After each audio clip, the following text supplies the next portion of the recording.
com técnica, né?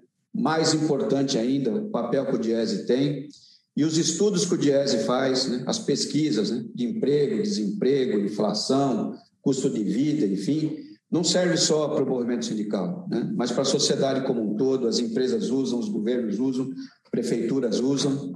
E eu estou dizendo isso porque nós estamos numa situação muito difícil, desde 2016, sobre ataque do governo Temer, agora com Bolsonaro, tentando inviabilizar o funcionamento do movimento sindical.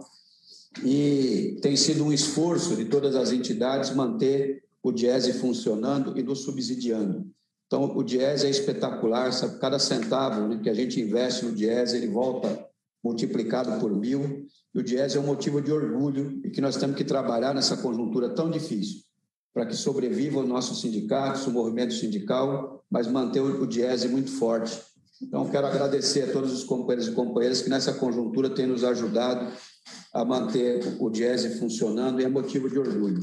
O estudo que nós encomendamos para o Diese, né, sobre a questão da Lava Jato, impacto no emprego e na economia, é um estudo, né, de grande complexidade, um enorme desafio que o Diese abraçou junto com os parceiros e hoje está aqui nos entregando, né? Então, muito obrigado aos companheiros e companheiras do Diese, de todas as subseções, os parceiros que nos ajudaram.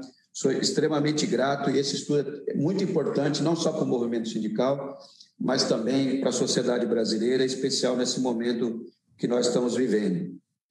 A origem desse estudo foi porque a Lava Jato, desde o seu início, nós da CUT, não só da CUT, mas o conjunto do movimento sindical, a gente tinha alertado de que a maneira com que a Lava Jato fazia a apuração de denúncias de corrupção, em especial nas empresas, a maneira espetaculosa com que ela fazia, expunha sobremaneira a marca das empresas e colocava em risco o futuro das empresas, dos empregos, poderiam quebrar as empresas. E a gente já dizia que quem comete crime não é a empresa, são as pessoas. Quem tem que ser investigado, garantido todo o direito de defesa, né, são as pessoas, mas as empresas e os empregos têm que ser preservados. Estou vendo meu companheiro Wagner Freitas aqui, que foi presidente da CUT naquele período, escreveu vários artigos sobre isso, não é, Wagner? Quem comete crime é o CNPJ, né? Não, é o CPF, né? Não o CNPJ. As empresas têm que ser preservadas. E a maneira com que a Operação Lava Jato tratou as denúncias nas empresas foi de uma exposição sem precedente negativa da marca das empresas. Então, todo mundo sabe aqui, né, que uma empresa, o que ela tem de mais importante é a sua marca, seu produto, a credibilidade. Ninguém vai fazer investimento, né, comprar ações de uma empresa ou fazer um contrato com uma empresa que está todo santo dia exposta, seja nas capas de jornal, seja, né, nos telejornais, o tempo todo, como uma empresa, né, que é corrupta, né, que tudo nela é ilícito, tudo é irregular. E isso foi feito em especial com a Petrobras. Petrobras é uma empresa, que eu não preciso dizer, nós que estamos aqui, a maioria, somos do movimento sindical, a gente sabe que é uma das empresas mais importantes do mundo. Uma petrolífera que trabalha e desenvolve alta tecnologia, é um instrumento de desenvolvimento do nosso país e o crescimento que nós tivemos, né, no período em que o presidente Lula está nos acompanhando aqui, pode dizer com propriedade, ele mesmo falou isso, né, muitas vezes, foi com a decisão da Petrobras de construir plataformas no Brasil, não em Singapura, de privilegiar compras no Brasil, que nós podemos, né, retomar setores importantes que estavam mortos no Brasil, como foi a construção naval. E os petroleiros, né, têm dito sempre, né, que o controle do petróleo tem sido motivo de guerras pelo mundo, né, até recentemente, no Iraque, né, agora também, né, Venezuela. Então, o controle do petróleo é uma coisa que é disputada no mundo, né? Então, é uma empresa importante, estratégica para o país. Mas a Operação Lava Jato não pensou nisso, expôs a Petrobras. Era todo santo dia nos jornais, né? A marca da Petrobras exposta, corrupção, desvio de dinheiro. E isso não foi feito só com a Petrobras. Isso foi feito também com o setor de construção. Um dos grandes problemas que a gente tem para discutir política industrial no Brasil, quem é do setor da indústria sabe disso, é que nós temos quase nenhuma empresa brasileira de porte. As grandes empresas brasileiras são empresas multinacional que, quando muito, têm compromisso com o seu país. Toda vez que nós chamamos as multinacionais para discutir um projeto de desenvolvimento industrial para o Brasil, eles não escondem dizer, né? Nós somos multinacional, para nós não importa se nós estamos no México, se nós estamos nos Estados Unidos, se nós estamos na China, se nós estamos na Argentina, no Uruguai, nós não temos pátria, né? Então a gente vai aonde a gente tiver mais lucro, né? Então, os países que conseguem, né, desenvolver política industrial, desenvolvem a partir das suas empresas nacionais, né? Então, os Estados Unidos desenvolvem porque tem grandes empresas americanas, os alemães, né, são uma referência na indústria porque tem grandes empresas alemães. O que a gente tinha no Brasil, de nacional e de importante de alta tecnologia, era o setor de construção e de engenharia, que a Lava Jato destruiu na maneira com que ela fez a apuração das denúncias de corrupção. Então, empresas como a Odebrecht, em especial, a OAS, Camargo Correia, Andrade Gutierrez, Mendes Júnior, para citar algumas. Empresas brasileiras, empresas de alta tecnologia também. Empresas que chamaram a atenção do mundo, porque no período de preparação da Copa do Mundo aqui no Brasil, foi as empresas que fez a reforma e a construção dos grandes estádios aqui, que fizeram a reforma dos aeroportos, de portos, enfim, né? E empresas que estavam virando empresas também que estavam se internacionalizando, ganhando concorrência na Europa de empresas europeias, né, de alta competitividade, ganhando também concorrência nos Estados Unidos, né, para construir grandes obras de infraestrutura, inclusive metrô. Quer dizer, empresas brasileiras, né, que podia ser, né, empresas indutora de um projeto de nação, né, para o nosso país. E tanto a imagem da Petrobras, quanto o setor de construção foi dizimado pela Lava Jato, dizimado, né? Então, eu não sei se todo mundo, né, à época, no auge da investigação sobre as empresas, tinha uma coisa que chamava muito a atenção da gente. Quando a gente via o Jornal Nacional, aquele duto, né, que o Jornal Nacional colocava para falar da Petrobras, com dólares e dólares jorrando dali, né, e corrupção, desvio de bilhões, e a gente pensava, né, poxa, como é que alguém com o sistema de controle que tem hoje de movimentação financeira, né, que é tão eficiente, como é que consegue movimentar bilhões de um lado para o outro do jeito que eles falam e tal, e não tem sistema financeiro nesse negócio, não tem banco envolvido? Todo mundo pensava isso. E, à época, o Sérgio Moro respondeu de que não fez uma investigação sobre sistema financeiro, sobre bancos, porque havia um risco de crise sistêmica, disse na época, crise sistêmica.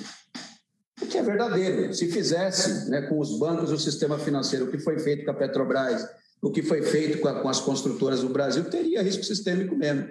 Agora, por que não teve esse cuidado com a Petrobras? Com a importância que ela tem para o Brasil? Por que não teve a mesma preocupação com o setor de construção que foi dizimado no Brasil? Não é? Então, isso no mínimo, estou dizendo isso porque nós temos companheiros aqui que são parlamentares, são deputados federal. No mínimo, isso merece uma investigação, porque ninguém, em lugar nenhum do mundo, destrói uma empresa tão importante quanto a Petrobras, destrói um setor inteiro, nacional, como é o setor da construção, sem servir a interesses, né, possivelmente, né, de interesses econômicos de países estrangeiros, de multinacionais. No mínimo, isso tem que ser investigado. E como a gente fala, né, no capitalismo não tem bobo. Quando você destrói um setor inteiro como esse, alguém ocupa. Então, essa é uma questão importante que tem que ser investigada e que não é dito em lugar nenhum. É muito importante que tenha uma investigação nesse sentido. Desde o início da Lava Jato, a gente já fazia denúncia de que a Lava Jato, a pretexto de combater a corrupção, e nós dizíamos que a corrupção não tem ninguém mais interessado em acabar com a corrupção no Brasil do que a classe trabalhadora brasileira. Porque quando um gestor público ou privado, seja quem for, desvia dinheiro, esse dinheiro é o dinheiro que iria para a saúde, que iria para a educação, para o saneamento básico, para melhorar a segurança, portanto, melhorar a vida dos mais pobres. Sem falar no efeito moral que isso tem. Como a gente fala, trabalhador brasileiro, segundo o Diese, a maioria ganha até 2 salários mínimos. 70%, 80% ganha até 2 salários mínimos. Pega 2, 3 ônibus para ir trabalhar, ônibus lotado, né? Chega no trabalho, não tem condição nenhuma de trabalho, né? Com o chefe cobrando produtividade, cobrando resultado. E quando chega no fim do mês, o máximo que leva para casa é R$1.000, R$1.200. Então, imagina como é que um trabalhador se sente quando ele chega na casa dele e ele senta e vai assistir o telejornal e vê, né, dizendo que bilhões foi desviado para lá e para cá, o que leva à descrença da classe trabalhadora nas instituições, na democracia, a não acreditar em ninguém. Portanto, o combate à corrupção sempre foi uma coisa que tem o nosso total apoio. É uma chaga em qualquer país do mundo. Qualquer país que quer ser sério precisa enfrentar. Mas a Lava Jato, a pretexto de combater a corrupção, ela tinha um outro lado. Um outro lado que o vazamento das mensagens, que agora a gente tomou conhecimento pela Vaza Jato e pela Operação Spoofing, vem mostrando, né? E que a Lava Jato, por trás, ela tinha um claro projeto político e de poder por trás dela. Então, as mensagens não deixam dúvida em relação a isso. A Operação Lava Jato foi um instrumento de perseguição política, em especial ao PT, ao presidente Lula, que era objeto de desejo, né, deles, que isso está claro, evidenciado nas mensagens. E nós não podemos esquecer nunca, de que a Lava Jato foi o principal cabo eleitoral do Bolsonaro. Então, se hoje Bolsonaro é presidente, a Lava Jato tem grande responsabilidade nisso. É pai e mãe. Portanto, quando a gente fala desse momento triste que o povo brasileiro está vivendo, que daqui a pouco nós vamos chegar a 300 mil mortos no Brasil, né? Nós temos que lembrar, né, quem foi que contribuiu para esse estado de coisa. Se não fosse, né, a construção que eles fizeram, Bolsonaro não era presidente. Nós não estávamos com um governo negacionista, com o povo morrendo, e mais da metade dessas mortes que nós estamos vendo poderia ter sido evitada se não fosse, não é, o comportamento genocida que o Bolsonaro tem, não é, de não incentivar a vacina, o uso da máscara, enfim, né, o desemprego, os 14 milhões de desempregados que nós temos no nosso país. Enfim, essa situação de tragédia que está colocada e que nunca é lembrada, né, em relação a isso. Então, os crimes que foram cometidos, né, na política, o projeto de poder está ficando claro. Tanto é que o STF, né, tomou a decisão que faz justiça ao presidente Lula, que foi a anulação dos seus processos, que, na verdade, foi uma grande farsa e a gente falava já há muito tempo, de que a condenação do presidente Lula, o presidente jamais poderia ter sido investigado pela Lava Jato, jamais poderia ter sido. A única razão de ter sido incluído ali, condenado, foi para tirar das eleições de 2018, né, que foi uma grande fraude, como nós aqui tínhamos alertado em relação a isso. Agora, o outro lado, que esse é um lado ainda desconhecido de todo mundo, e aí a grandeza do estudo, né, que o Diese faz em parceria com a CUT, com o movimento sindical, é mostrar o impacto, né, que a operação teve na economia e no emprego. E os números são números impressionantes, os números que nós chegamos, né?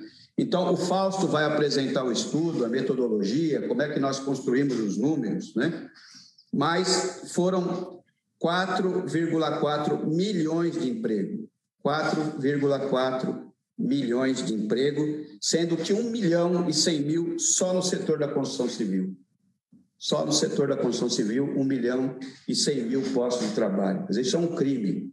Qualquer lugar do mundo, isso tem investigação e tem gente presa, inclusive, né? E que deixaram de ser investido por conta disso. Deixaram de ser investido na economia brasileira 172,2 bilhões de reais na economia, com todo o efeito que teria esse investimento. E esses 172,2 bilhões é 40 vezes mais o que a Operação Lava Jato diz que recuperou aos cofres públicos. Eles disseram que recuperaram 4 bilhões os cofres públicos, o resultado final da Operação Lava Jato. Só o que deixou de ser investido é 40 vezes mais do que isso. Só em impostos diretos que o governo deixou de recolher. Foram 47,4 bilhões em impostos, 47,4. Quer dizer, é quase 12 vezes mais do que eles alegam ter recuperado. Então, os números são impressionantes, e esses números, né, têm que ser de domínio público, têm que ser objeto de debate.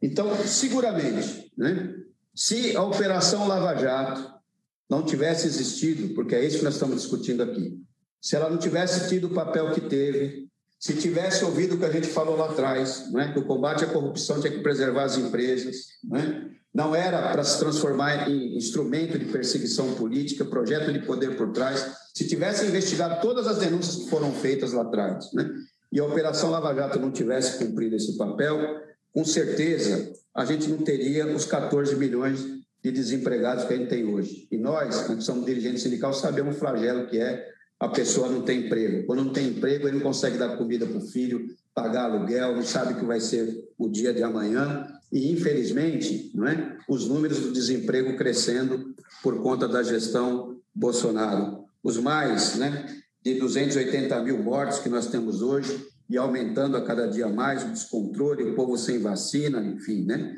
E o fechamento criminoso de empresas, em especial de micro e pequenas empresas. Todo santo dia são milhares de micro e pequenas empresas que fecham no Brasil e a crise econômica se agravando cada vez mais. Então, por que isso é muito importante para nós? Não é?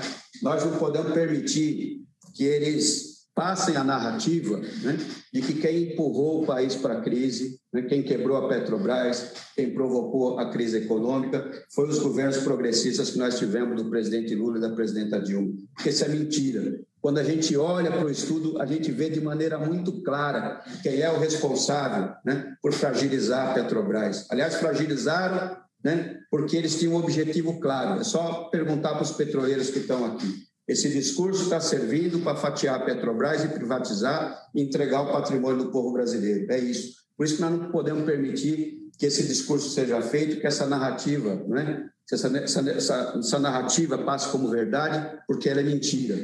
Então, nós temos que pegar esse estudo aqui que nós fizemos e transformar ele no objeto de debate nas bases. Daí a grandiosidade desse lançamento e um compromisso dos sindicatos que estão aqui. É importante que a classe trabalhadora saiba, não é, quem foi que quebrou o Brasil, quem empurrou o país para a crise, quem é o responsável pela situação que a gente está aqui. Não é?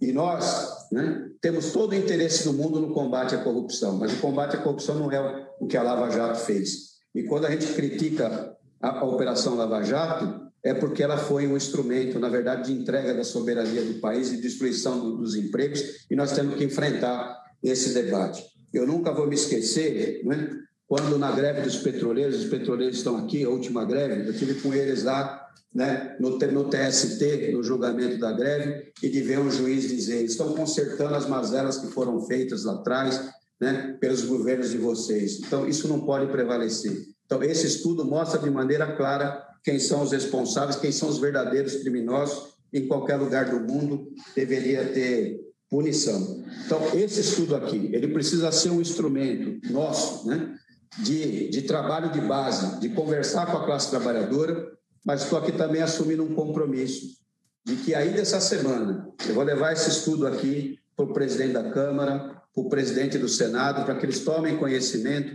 dos resultados, da gravidade do que foi esse processo e também para cada ministro do STF, para conhecer também esse lado, né? O instrumento político que foi a Lava Jato, ele já tem conhecimento e estão tomando providência. Agora, é importante saber o crime que foi feito contra o Brasil e contra a classe trabalhadora brasileira. Então, dito isso, queria passar aqui para o meu companheiro Fausto, coordenador do DIEESE, para apresentar aqui os estudos, né? Como chegamos nos números, como nós construímos aí a pesquisa. Fausto. Oi, Sérgio. Bem, boa tarde a todos. Antes de mais nada, queria agradecer a possibilidade de estar aqui conversando com vocês, da imprensa, do movimento sindical em geral, das centrais sindicais, do parlamento, enfim, das assessorias. É um momento bastante importante para nós do Diese, porque é um momento da gente olhar um pouco para além, de certo modo, do que a gente já tinha visto e daquilo que, de certo modo, a gente já sabia. Não há nenhuma novidade para uma parte, pelo menos importante, aí das lideranças, o impacto que a Lava Jato teve. A Lava Jato teve um impacto gigantesco do ponto de vista do que vai ser o futuro do Brasil. Não só do ponto de vista econômico, mas também do ponto de vista político, do ponto de vista jurídico, do ponto de vista social. E, de alguma forma, o que a gente está tentando com esse estudo é, junto, né, com outros pesquisadores, com os outros pensadores, apontar um pouco para o que foi essa tragédia que vai começar lá em 2014, que, de alguma forma, ela desemboca no Brasil que estamos hoje, né? E acho que é bastante importante aqui no estudo, o que a gente está tentando mensurar é tentar mensurar aquilo que a gente pode colocar valor, aquilo que a gente pode colocar recurso, que a gente pode quantificar do ponto de vista financeiro. Porque, por exemplo, nós estamos batendo as 270 mil mortes, muito provavelmente numa outra conjuntura que a gente estivesse, no mínimo, metade disso podia ter sido poupado. E vidas não têm preço, né? Nós vemos o tempo todo, nesses últimos períodos, tentando construir um pouco essa percepção que a gente precisa, de alguma forma, levar para o conjunto da sociedade. No meio disso, então, o Diese, um conjunto de pensadores, um conjunto de pesquisadores, nós estamos organizando um livro. É um livro para tentar falar um pouco isso, contar essa história. Um livro que está atraindo gente, está atraindo pessoas importantes aí que estão escrevendo, né? E eu acho que é bastante interessante. A Carol Proner, por exemplo, é uma das autoras que está no livro. Nós estamos buscando ali o Chomsky para poder falar sobre isso, ou seja, nós estamos atrás de pessoas que estão dispostas a fazer esse debate com a gente, não só aqui no Brasil, como no mundo. O estudo completo, então, que a gente está apresentando os primeiros números, os principais números hoje, ele vai vir inteiro neste livro, nessa publicação, que tem como finalidade, de certo modo, a gente olhar um pouco para o que foi esse momento, enfim, sui generis da nossa história, que tem contribuído para chegar onde a gente chegou, de certo modo, e de outro, para, de certo modo, colocar o Brasil num outro projeto muito mais concentrador de renda, em que a gente vem perdendo a nossa autonomia, cada vez mais a gente vai perdendo a nossa independência em relação aos diversos aos países centrais, e aí principalmente os Estados Unidos. De certo modo, o que a gente objetivou com esse estudo é tentar, de alguma forma, quantificar, dar números e tentar fazer chegar para o conjunto da população esses impactos. É fundamental que a gente consiga levar para o conjunto da população a compreensão de que o fato dele estar pagando quase R$6, em alguns lugares mais do que isso, no litro de gasolina, tem a ver com a Lava Jato.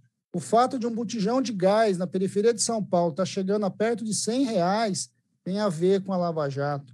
Eu acho que é importante que a gente olhe a quantidade de empregos que foram destruídos nesse processo, não só os que a gente consegue quantificar, mas também aqueles que muitas vezes sequer foram criados. Eu acho que esse, para nós, é o nosso maior objetivo com o estudo, é, de alguma forma, olhar que o modelo de desenvolvimento que foi construído nos governos Lula e Dilma, de certo modo, teve a Lava Jato como a ponta de curva ali que mudou e tem justificado uma série de mudanças do ponto de vista do projeto econômico no Brasil, que tem ampliado a desigualdade, concentrado renda e, de certo modo, reduzido a nossa soberania nacional. Nossa intenção é um pouco essa. O estudo ele é só um pedaço, né, de tudo isso. Eles conseguem dar uma olhada, de certo modo, num pequeno momento ali, num momento que vai de 2014 a 2017. Por que 2014 até 2017? Porque foi o período que a gente tinha os dados disponíveis, mas também foi o período crucial da operação, em que para nós é muito claro e a gente consegue, de certo modo, observar essa diferença.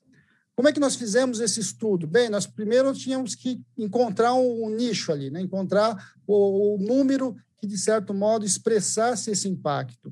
E, para isso, nós fomos ali para duas grandes movimentações. Olhar profundamente para a Petrobras, para o que tinha acontecido em relação à Petrobras, e aí, principalmente, o que a Petrobras não investiu, o que ela abandonou de investimento, ela alterou da sua curva de investimento, e, de outro, olhar para as obras. Olhar para o conjunto de obras públicas de infraestrutura, que a gente chama de obras de arte, que, de certo modo, foi paralisado no país. Quando o Sérgio lembra a quebradeira das empresas de construção civil, significa que milhares de empregos foram destruídos porque essas obras foram paralisadas. Então, de um lado, ela foi paralisada, empregos foram destruídos, e, de outro, muito recurso público foi perdido nesse processo. Porque quem conhece a construção civil sabe que o preço de uma obra parada ela é muito maior até do que a obra sendo construída. E essa era a tônica do que a gente tinha ali para conseguir olhar. Dois grandes setores fundamentais, um setor fundamental do ponto de investimento no Brasil e outro do ponto de vista de geração de emprego e de construção de um Brasil melhor, um Brasil mais independente. Acho que a ideia nossa o tempo todo foi tentar encontrar esses números. Bem, eu vou começar a transmitir a tela aqui para ficar mais fácil, um pouco dos dados que o Sérgio já anunciou, uma parte importante deles, para a gente poder compartilhar um pouco o que é o estudo, o que foi e como é que ele foi montado. Bem, a partir dessa intenção, né, aí muito em debate, por demanda da CUT, contratação, enfim, muito do que o movimento sindical já vinha denunciado, o que a gente vai fazer é tentar fazer um pouco essa mensuração. Que dados a gente chegou? Vou repetir um pouquinho os dados que o Sérgio colocou. A Lava Jato, então, ela vai custar ao Brasil, entre esses períodos de 2014 e 2017, 4,4 milhões de empregos. E ela vai reduzir o nosso PIB em alguma coisa próximo a 3,6%. Ou seja, mais de 3%, mais de 3,5% do nosso PIB deixou de acontecer, ou seja, o Brasil deixou de gerar essa riqueza em função da Petrobras e da não realização dos investimentos. Isso teve impacto em todas as cadeias e isso teve impacto na realidade do nosso país, inclusive para dentro do Estado. Ou seja, se a gente olhar ali, então a gente foi olhar também quanto é que o Estado deixou de arrecadar. Bem, o Estado deixou de arrecadar 47,4 bilhões de reais. Para vocês terem uma ideia, isso é 12 vezes o 4 lá que a Lava Jato disse que recuperou. Ou seja, e a gente nem sabe direito onde está esses 4, né, que eu acho que esse é um outro debate, inclusive, que precisa ser feito nesse país. Os 20, e desses 47 bilhões que deixaram de ser arrecadados, você tem 20 bilhões que deixaram de ser contribuídos sobre a folha. E eu quero chamar a atenção nisso, porque contribuição sobre a folha é contribuição para a Previdência Social e para a Seguridade Social em geral. E, de alguma forma, logo depois, e é muito curioso isso, a gente vai ter toda a discussão da reforma da Previdência. Então, é bom a gente olhar essas coisas como coisas que não estão separadas, né? E do ponto de vista de salários, né, ou seja, quanto que salários poderiam ter sido gerados se esses investimentos tivessem sido realizados, nós estamos chegando à casa dos 86 bilhões. Ou seja, isso é dinheiro que era para ter circulado na economia a partir da mão dos trabalhadores e que, de alguma forma, foi desmontada. A gente vem enfatizando que o setor de petróleo e gás e construção civil foi o que mais foi afetado, mas o conjunto da economia foi afetado e algumas categorias extremamente importantes para o desenvolvimento do país foi absolutamente desorganizada. E o melhor exemplo disso são as engenharias. Ou seja, o Brasil construiu, num período relativamente curto da sua história, uma capacidade de engenharia invejável para muitos países do mundo. Nós temos que lembrar que o Brasil ainda é um país em desenvolvimento. E neste processo da Lava Jato, o que a gente viu foi um conjunto bastante importante da nossa engenharia, seja engenharia de tecnologia, engenharia de projeto, engenharia de execução, ser desmontada. Não só desmontada porque eles não estão naquelas empresas ou porque os engenheiros deixaram de estar na empresa A ou na empresa B, mas porque os grupos de engenheiro que pensavam os projetos de desenvolvimento tecnológico e de grandes obras no país foram desmontados. Ou seja, os pontos de ligação da engenharia foram desconectados. e o Brasil, então, vai perder não só esse período, mas o Brasil continua perdendo em função do desenvolvimento tecnológico, no momento em que a gente está numa virada tecnológica bastante importante. Então, por isso, a gente vai insistindo. O impacto da Lava Jato ele transcende, muitas vezes, a própria economia que a gente consegue mensurar. Bem, quando a gente olha para a Petrobras, especificamente, essa é uma curva para tentar olhar um pouquinho o que era o investimento da Petrobras e como o investimento da Petrobras ele vai se alterando em função dos processos e do que vai acontecendo.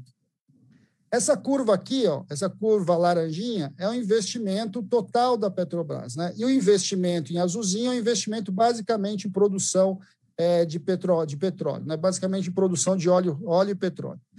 Por que a gente está chamando a atenção disso? Porque tem um momento bastante importante, que é o momento da descoberta do pré-sal.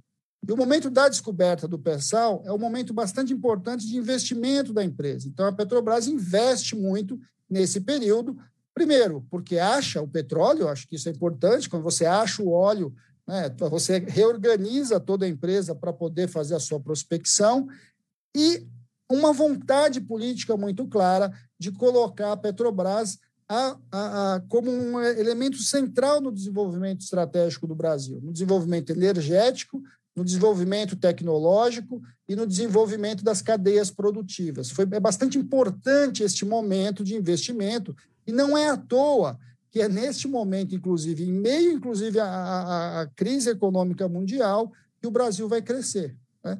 E o Brasil vai crescer a patamares econômicos muito superiores, né? É aquele momento em que o Brasil aparece como um grande país, aparece que finalmente a gente ia se transformar no tal do país do futuro, que o futuro nunca chegava. O futuro estava chegando e estava chegando com as descobertas do pré-sal e com os investimentos que a Petrobras estava fazendo.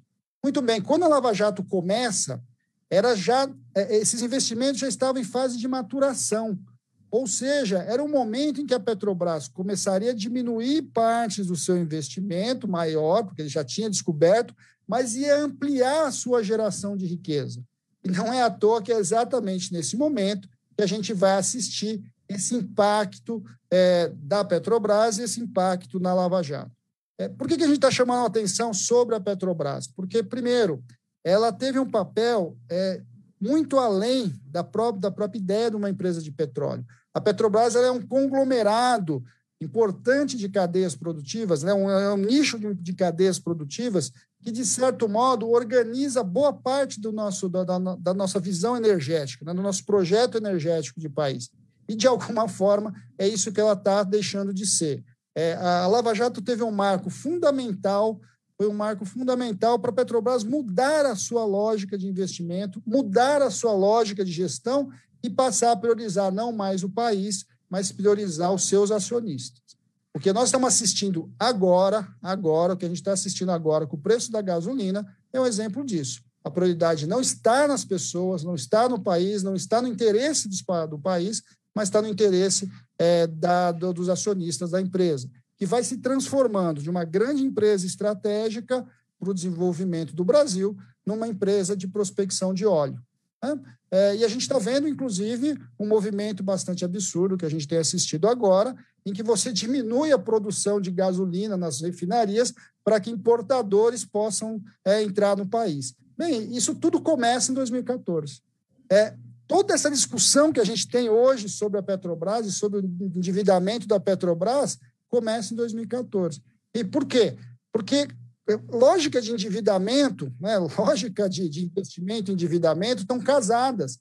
Né? Para você investir, normalmente você capta recurso no mercado. O que a Lava Jato faz? Ela simplesmente destrói a imagem da empresa. Aquilo que era expectativa de investimento e retorno vai se transformando em risco. E aí a taxa de risco da Petrobras cresce muito a partir da Lava Jato. Qual que era o nosso dilema do ponto de vista de trabalho, né, de pesquisa? A gente precisava compreender tudo isso e tentar encontrar uma curva que nos permitisse calcular quanto a Petrobras deixou de investir.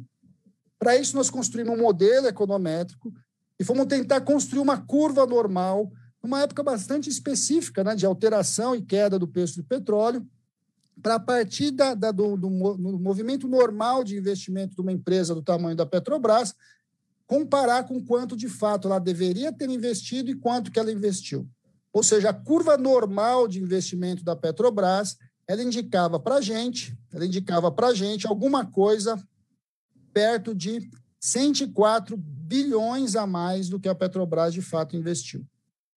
Ou seja, se uma empresa normal, do porte da Petrobras, a partir da sua lucratividade, da sua receita, ela fosse investir aquilo que ela historicamente vinha investindo e que empresas do seu porte investem, ela teria que ter investido no Brasil, nesses 4 anos, mais de 100 bilhões a mais do que, de fato, ela investiu.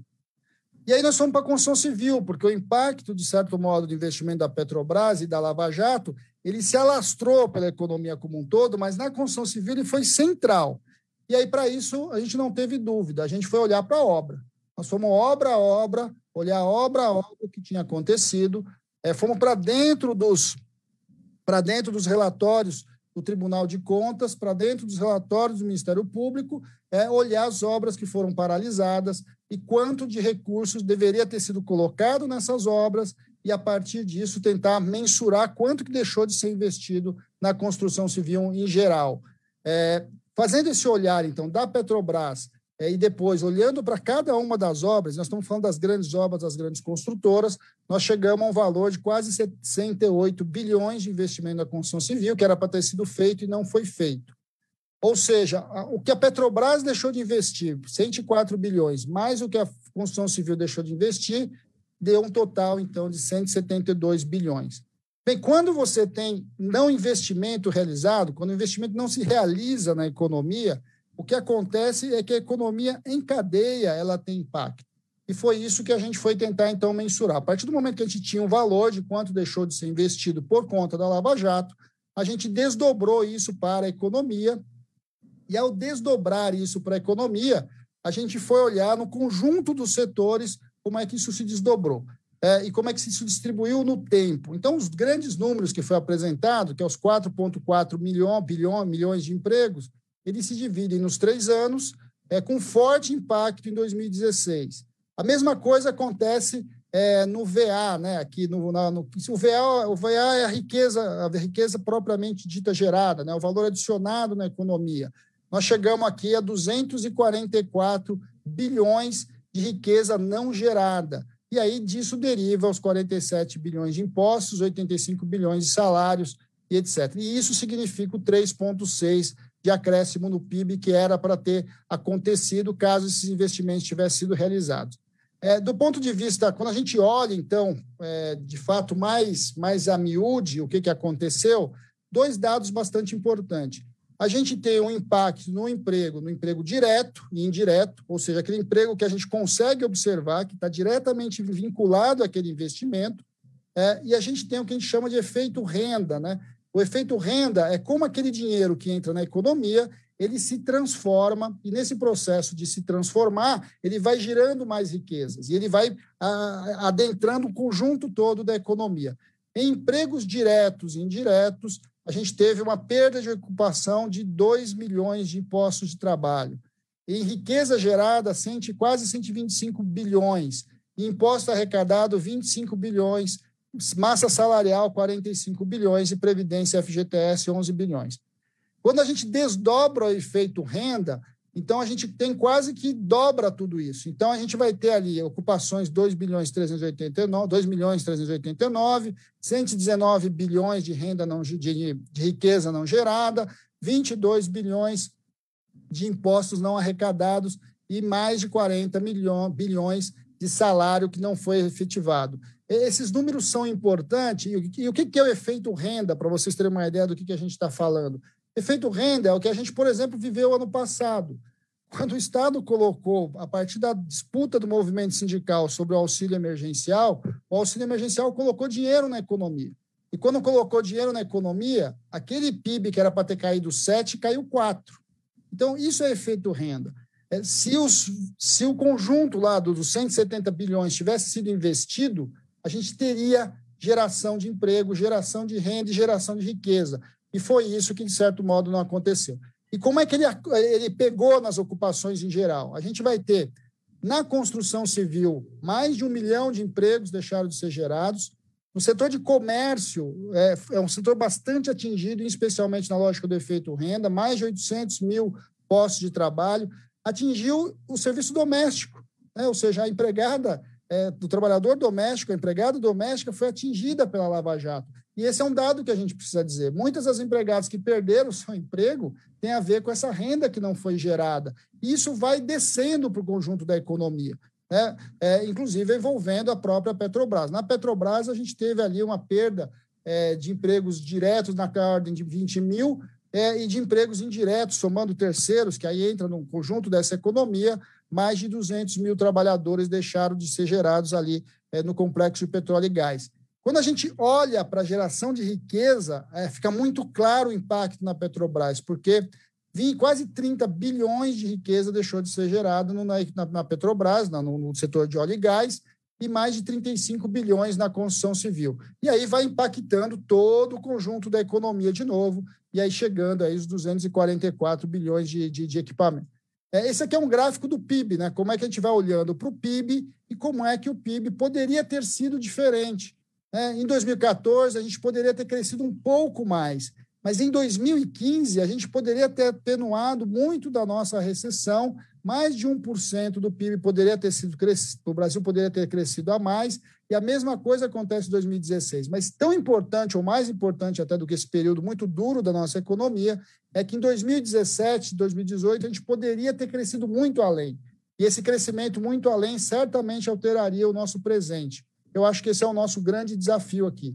Quando a gente olha para o número de ocupações, é isso. A gente montou duas curvas aqui para vocês olharem, né? Então, a curva azul é o que, de fato, aconteceu com o emprego, com as ocupações. Se a gente não tivesse tido a Operação Lava Jato, a gente teria crescido nessa curva vermelha aqui, ou seja, nesse gargalo aqui. De alguma forma, o que eu quero enfatizar para vocês é que a Lava Jato ela teve um impacto num conjunto da sociedade, para muito além da economia, e a gente tem clareza disso hoje, cada vez mais, mas do ponto de vista econômico, o seu desdobramento, de certo modo, está transformando o Brasil no que o Brasil é hoje. E está, de certo modo, alinhando com um projeto de transformar o Brasil num grande fazendão, como a gente viu recentemente numa entrevista aí de um representante do governo. O Brasil vai deixando de se industrializar, o Brasil vai abrindo as suas potencialidades de desenvolvimento em nome de simplesmente ter um grande setor só que vai ganhar muito com isso e, de alguma forma, outros setores estão fora do país. A ideia do estudo é tentar colocar luz nisso, colocar luz e colocar números, mas os números eles são só uma parte de todo o problema. A gente precisa, e a ideia do livro, inclusive, é que a gente consiga colocar luz em todas essas mudanças que, de certo modo, o Brasil está vivendo a partir da Petrobras. Então, eu insisto, né? Muito do que nós estamos hoje e dos dramas que nós estamos vivendo hoje começou em 2014. De certo modo, rapidamente, tentando explicar um pouquinho o que foi estudo, foi um pouco isso, Sérgio.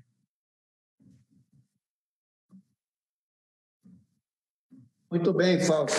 Então, só conforme combinado, ia abrir para algumas dúvidas ou coisa do tipo, né?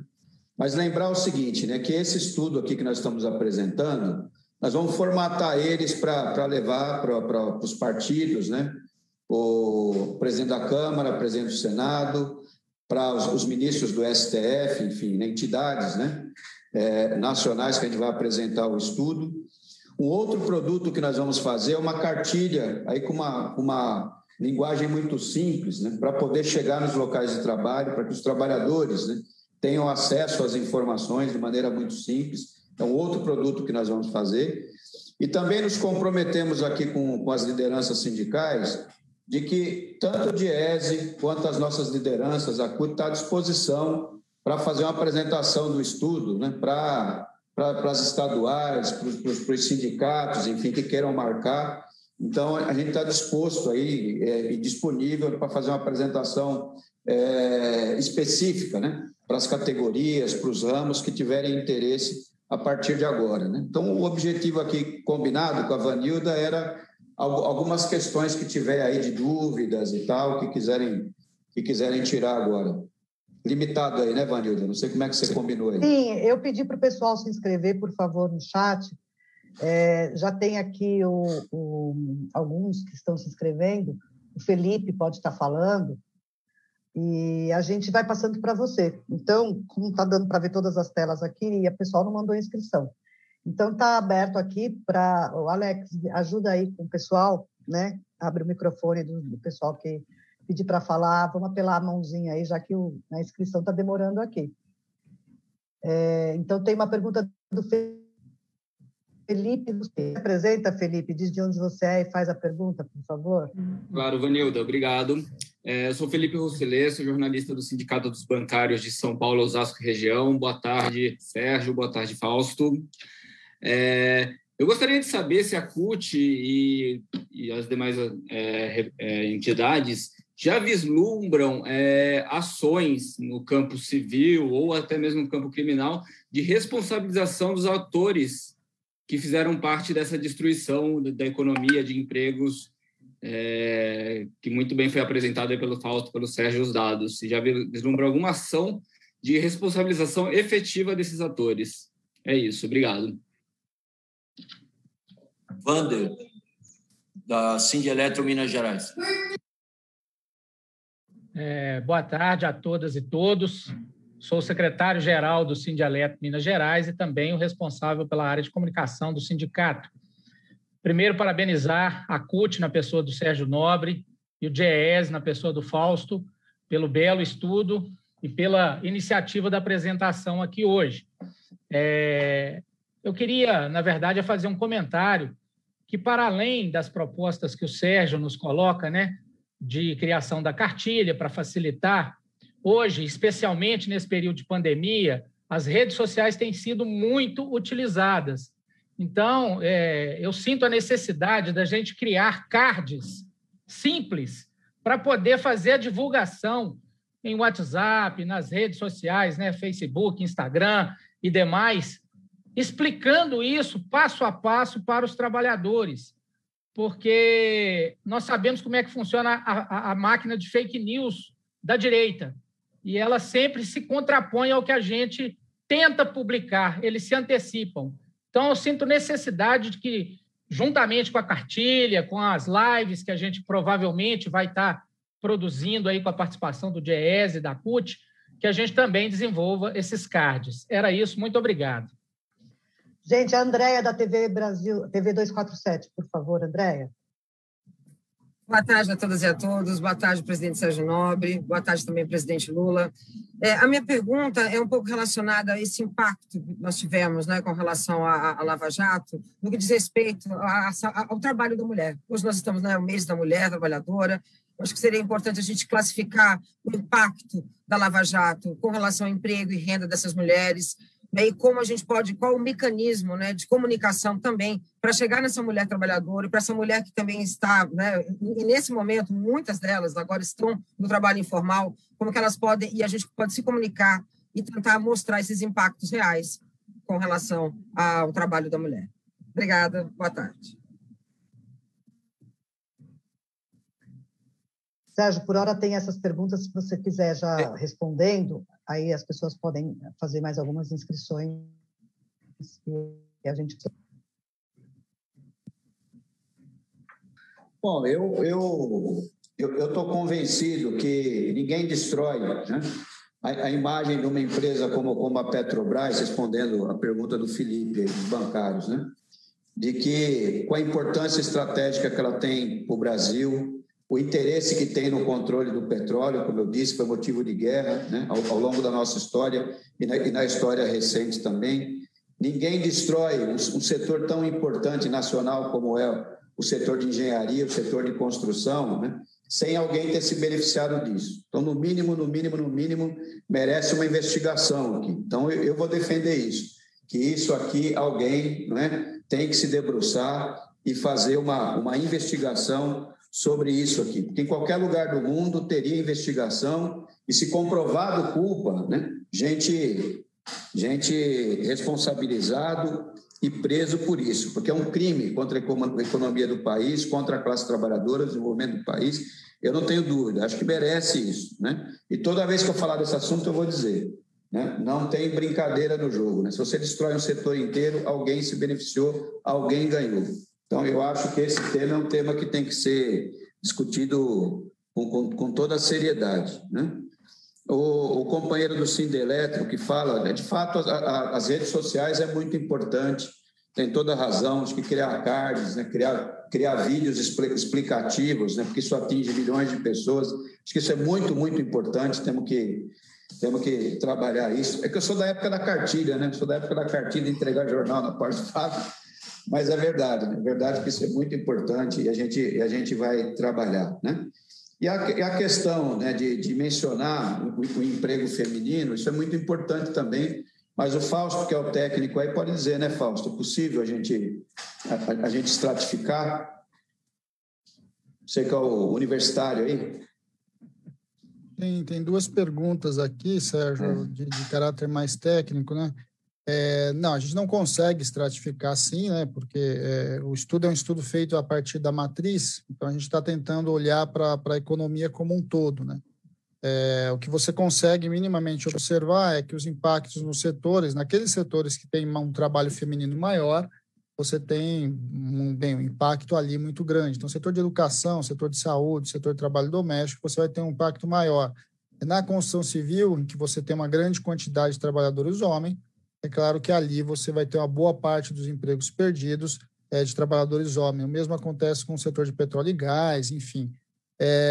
A outra questão que veio aqui pelo chat do Rafael, né, do Reconta, um pouquinho, ele perguntou como é que a gente conseguiu isolar ali o efeito da Lava Jato. A gente, basicamente, no caso da construção civil, foi uma pesquisa direta. Nós fomos obra a obra mesmo, né? Nós fomos linha a linha, obra a obra que foi paralisada a partir dos relatórios, tentando identificar qual obra que foi paralisada, a causa de paralisação dessa obra. Para vocês terem uma ideia, no relatório do Tribunal de Contas tem mais de 1.400 obras, e a gente foi olhar obra a obra aquelas que tinham a paralisação explícita pela Lava Jato.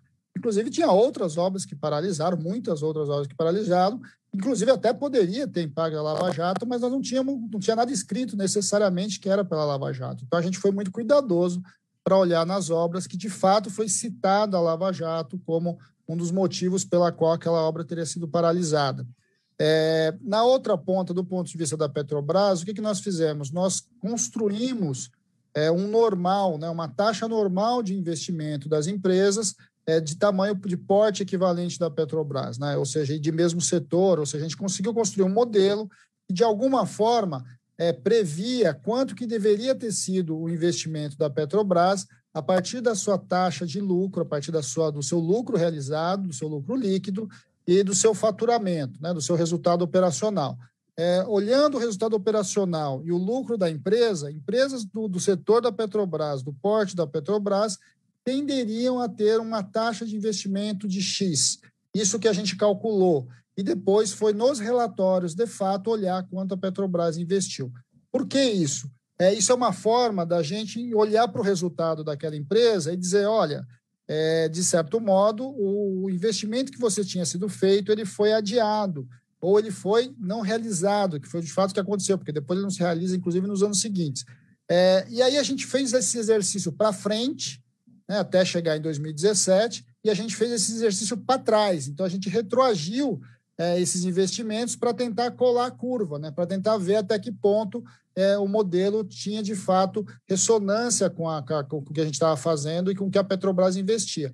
E é muito importante que esse modelo ele vai para frente, ele vai para trás, e, de certo modo, com isso a gente consegue confirmar quanto a Petrobras deixou de investir.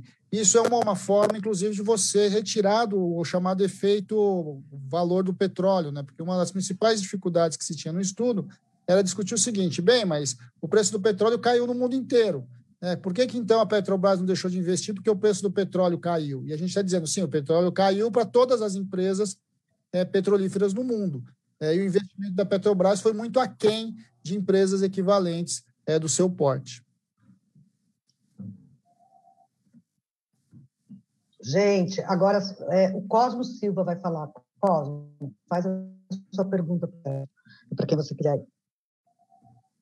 Oi, gente, boa tarde a todos, todas e todes. Na verdade, são duas perguntas, se possível, uma para o Fausto e uma para o Sérgio. O Fausto, esses números assombrosos e, ao mesmo tempo, os tenebrosos quando a gente tem uma perspectiva de futuro. Queria a tua opinião, que você falasse, porque toda essa desastrosa e quebração total do Brasil, que começou lá em 2014, como você falou, e veio até agora, parece que, a começar pela política econômica que vem desenvolvida pelo atual governo, a gente não tem muita perspectiva de futuro. Eu preciso que trouxesse um alento para isso, do que esperar daqui para frente, sobretudo que a gente não tem ainda um plano claro da saúde aí no que diz respeito à pandemia. E para o Sérgio, o estudo Diese-CUT, a minha pergunta é, para furar a bolha, para sair da bolha para além disso, vai envolver outras centrais sindicais como forma de parceria para massificar ao máximo esse estudo, que é muito importante, e chegar ao máximo de trabalhadores? Obrigado. Depois o Rafael Tatemoto, José Carlos e a Juneia. Na fala da Juneia, a gente encerra as inscrições de perguntas, até por uma questão do horário da transmissão, gente.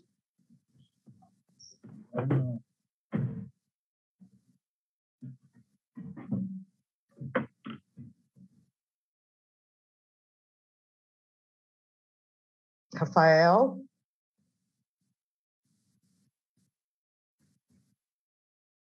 O microfone dele está desligado. Passa para o seguinte, Vanilda. Não. José Carlos. José Carlos? Estou aqui. Então, pode falar, por favor. Depois a Juneia, tá, Juneia? Pode abrir aí. Boa tarde, Sérgio. Prazer revê-lo, amigo. Mesmo que virtualmente. O bom e o ideal é fazer pessoalmente com uma boa cachaçinha, mas vai acontecer. Viu, Vagnão? Um abraço às companheiras e aos companheiros. É um prazer a gente estar aqui nesse tão importante debate e oportuno. Essa farsa tem que ser socializada com a sociedade brasileira, porque, infelizmente, ainda tem muitos assecas defendendo essa indecência que foi cometida contra o nosso presidente Lula, na minha opinião, para mim, um ídolo político que eu tenho, o Lula, e também contra o Estado democrático de direito, o direito individual das pessoas. Então, acho que é oportuno a gente fazer e a gente vai ter que ser muito didático. Eu teria 2 observações bem rápidas aqui, até para contribuir com outras pessoas que também, com certeza, vão querer falar. É o seguinte, no quesito arrecadação, Fausto, tem a questão da arrecadação do imposto, eu não vi uma relação direta, ou não sei se não percebi, em relação ao consumo. E eu queria que você fizesse alguma observação, e como a gente está trabalhando isso também mais didaticamente, em relação à diminuição da massa salarial no setor público, após a emenda 95 e todas essas medidas que vêm sendo tomadas anti-sociedade pelo governo Bolsonaro, que inclui o serviço público e o achatamento salarial, que já é uma coisa frequente. E para o nosso Sérgio Nobre, eu queria uma observação em relação a essa política, que nós temos que ser muito didáticos com a sociedade que não está entendendo, porque a grande mídia é cúmplice dessa bandalheira que aí está, e eles não entendem que a política da Petrobras, do tempo da presidente Lula e presidente Dilma, era em benefício da sociedade brasileira. E tinha uma certa ingerência na contenção dos preços. E eu queria que isso fosse feito alguma proposta que a gente dialogasse de uma forma muito mais didática com gregos e troianos para melhorar, inclusive, esse nosso debate, esse enfrentamento que a gente está fazendo no nosso dia a dia. Obrigado pela oportunidade e um grande abraço.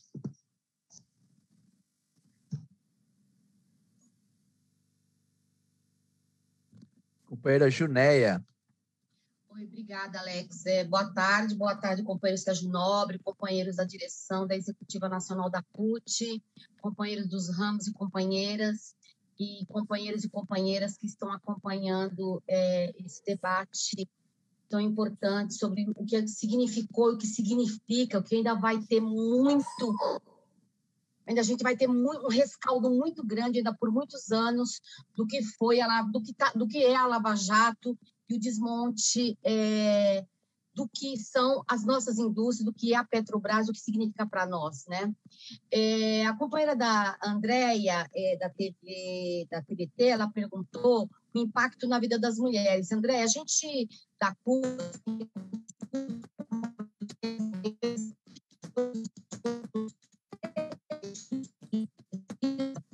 no que tange a perda significativa na classe trabalhadora, em especial na vida das mulheres. Então, as mulheres perderam muitos postos de trabalho, as mulheres perderam muito um aumento que empregadas domésticas, por exemplo, trabalhadoras da economia informal, que tiveram que ficar nas suas casas, porque as escolas estão fechadas, a gente tem que defender as escolas fechadas, porque as escolas fechadas significa você conter a pandemia, 1 ano, 2 anos da vida, não é nada perto de uma vida, né, de milhões de pessoas. E, André, aqui, nós seguimos perdendo, né? Com o fim, com o aumento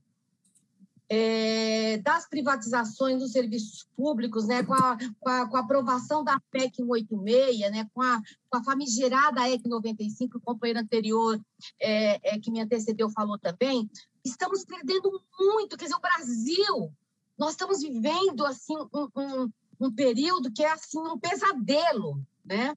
E eu acredito que ações como essas, quando a CUT resolve colocar, fazer lives, fazer informações, né? Eu também, Sérgio, sou do tempo das cartilhas, mas acho que é importante, né, a gente agir, colocar na pressão que a gente tem, que é da Secretaria de Comunicação da CUT, é quando a gente denuncia, quando a gente coloca todas as mazelas que a gente vem sofrendo nesses últimos anos, desde 2016, é importante a gente seguir fazendo isso para que a gente possa denunciar e a gente retomar o Estado de Direito e da democracia que nos foi roubado há mais de 5 anos atrás. Então, assim, eu acho só para complementar e responder para a Andréia, esses dados ainda vão sair mais claramente sobre o que a classe trabalhadora vem perdendo, mas com recorte de gênero e, principalmente, com recorte de raça, porque são as mulheres negras, as que estão lá nas periferias da vida, né, do nosso país, as que estão mais perdendo nesses momentos de desmonte total do Estado brasileiro, do Estado que eu digo, não é só o Estado do ponto de vista político, mas é o Estado enquanto um ser, né, que tem que praticar e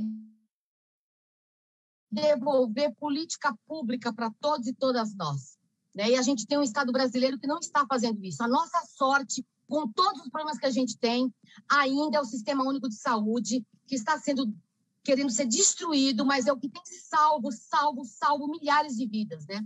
Mesmo assim, quase 280 mil vidas a gente não conseguiu salvar. Mas a gente está torcendo por isso. Então, eu acho que para os companheiros e companheiras da CUT, né, agradecer ao Diese, a companheira Maria, que está na presidência do Diese, o companheiro Fausto, né, que estão aí à frente, né, da coleta desses dados, que a gente precisa continuar fazendo isso, que a gente precisa continuar denunciando, porque de uma maneira ou de outra, da mesma forma que as fake news chegam, a nossa informação também vai chegar para a população brasileira, né, em especial para a classe trabalhadora. Então, assim, só agradecer, porque realmente é muito bom, muita informação boa, boa para nós, do ponto de vista da gente se informar e saber o que está acontecendo, para que a gente possa jogar mais para frente. Obrigada. Obrigada, Junéia. Rafael, você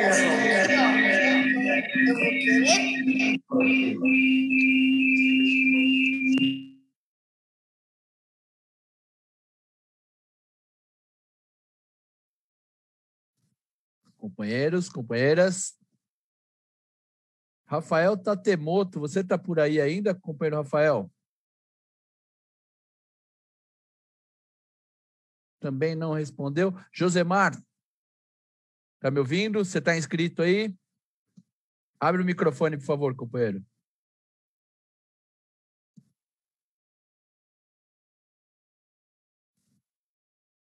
Alô?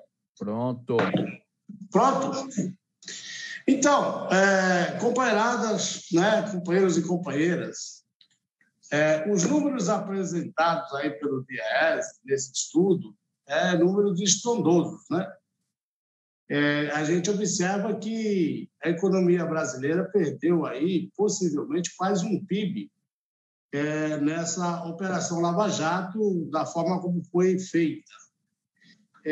O que eu queria saber? Nós temos instalado no Brasil agora uma operação da OCDE para observar essa questão aí da corrupção e das ações que o governo Bolsonaro tem tomado em relação a essa questão. Então, é uma preocupação deste grupo de países que fazem parte da OCDE, essa questão da corrupção. E nós sabemos que a Operação Lava Jato ela foi fruto de corrupção, né? Os autores, aí, o juiz em questão, promotores, na realidade, eles foram corrompidos por entidades internacionais, inclusive. Existe algum mecanismo da gente fazer essa denúncia internacional para que se coíba essa intervenção externa na política interna de países? E aqui eu estou falando país porque nós tivemos o caso do Equador, o caso da Bolívia, o caso do Brasil agora, que eles dão o nome aí da Operação Laufare, né? Que é um sistema que eles usam para desmoralizar toda a política nacional, né, do qual eles não têm acordo, e aí faz esse processo de corrupção de todos os meios possíveis para que este seja desmoralizado. Foi o que aconteceu com nós, né?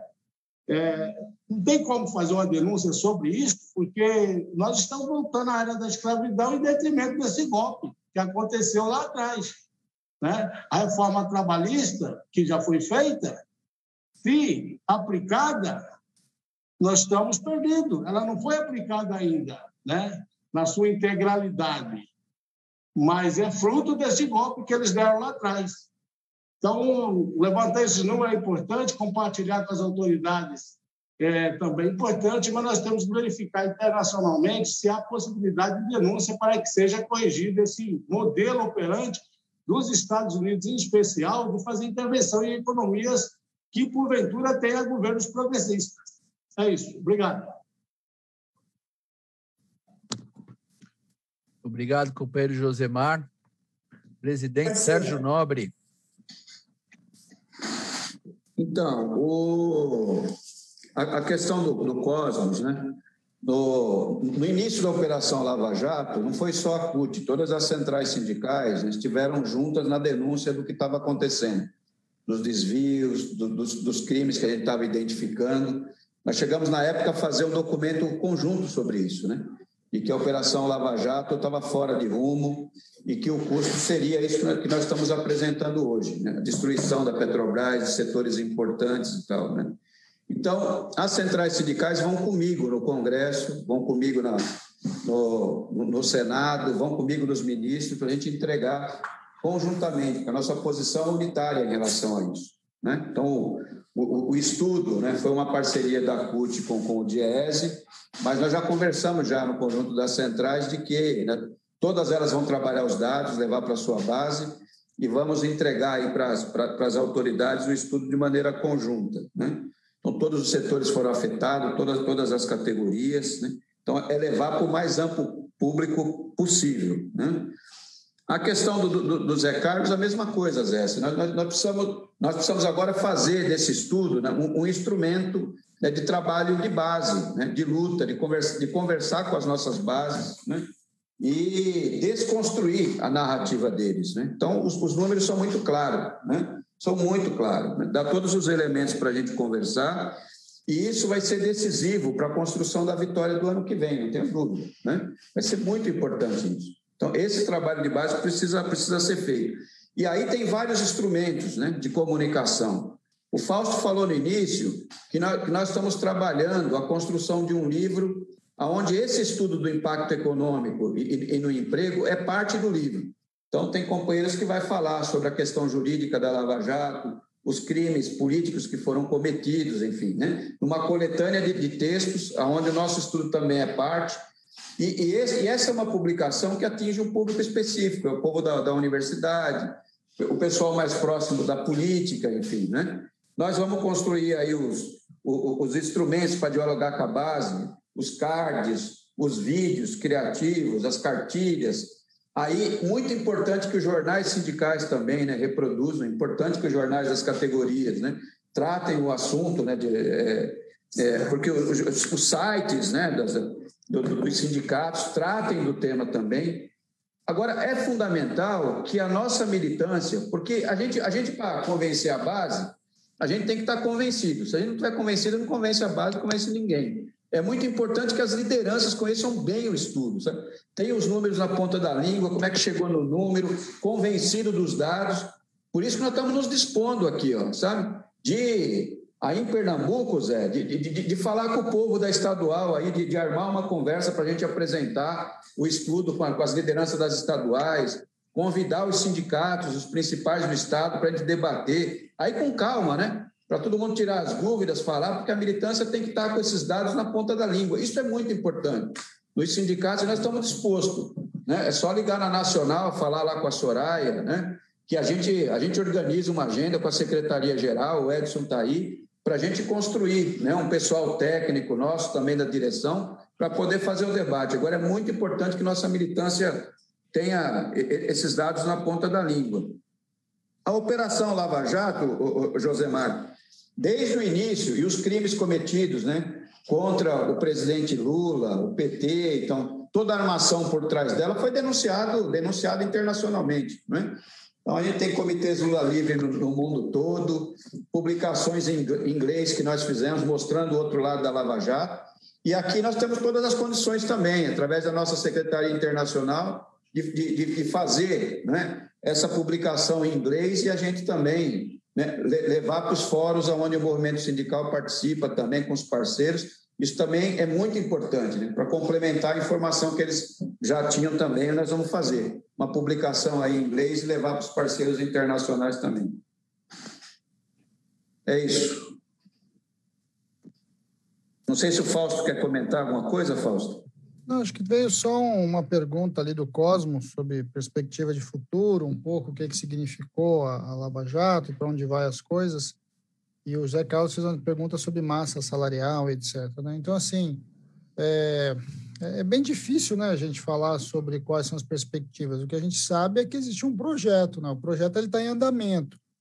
E a desconstrução da Petrobras é uma parte desse projeto. É um projeto que, de certo modo, a gente fala que é um Brasil dos 30 milhões, né? Dos mais de 250 milhões de brasileiros, a gente vai ter um Brasil aí voltado para essa parcela mais rica, de certo modo. A gente está assistindo o que é isso, e ela passa por tudo que vocês estão vendo. No caso do setor público, a desconstrução do setor público, a privatização das estatais, isso está no caminho aí da esteira, e não é só privatizar as estatais, né? Que você vende as estatais e queima o dinheiro. Então, assim, tem uma série de coisas no meio do caminho. O próprio papel do BNDES tem sido alterado. Acho que são coisas para a gente olhar aí como é que essas ferramentas que são fundamentais para o desenvolvimento brasileiro, elas estão sendo desmontadas. E eu acho que uma coisa chama muita atenção para a gente, só como exemplo, né?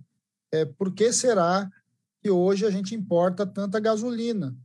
E a gente tem que fazer essas perguntas. Por que será que a gasolina está mais de R$5? Essas coisas, de certo modo, têm a ver com o projeto de Brasil que está sendo construído, que é um Brasil para alguns ganharem muito, né?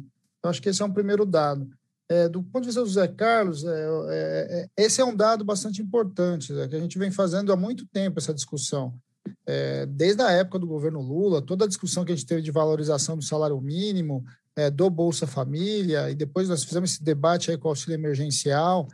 Todas as vezes que se você quer dinamizar a economia, o melhor caminho para você dinamizar a economia é colocar dinheiro para rodar.